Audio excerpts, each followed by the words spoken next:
Viewers, অনেকেই azoospermia রোগটা সম্পর্কে জানতে চান যে অ্যাজোস্পার্মিয়া রোগটা কি, কেন বাবা হইতে পারতেছেন না।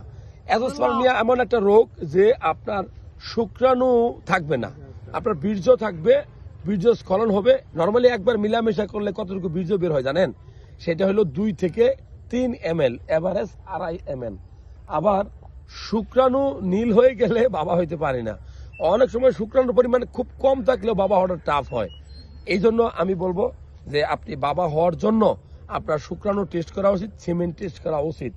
অ্যাজোস্পার্মিয়া হলো যে যদি শুক্রাণু সংখ্যা নীল হয়, 0 হয়, ঠিক তখনই অ্যাজোস্পার্মিয়া বলি, বীর্যের শুক্রাণু সংখ্যা 0। তবে চিকিৎসায় ভালো হয়। অনেক সময় যেই পথে আসে সেই পথ ব্লক হয়ে গেলে এটা ওপেন করে দিলেই হয়।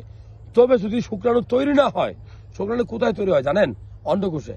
যে তৈরি না হয় তাহলে তো আল্লাহ ভরসা, তাহলে অন্য হিসাব। তৈরি হলে আইভিএফ পদ্ধতিতে আপনি বাবা হইতে পারবেন।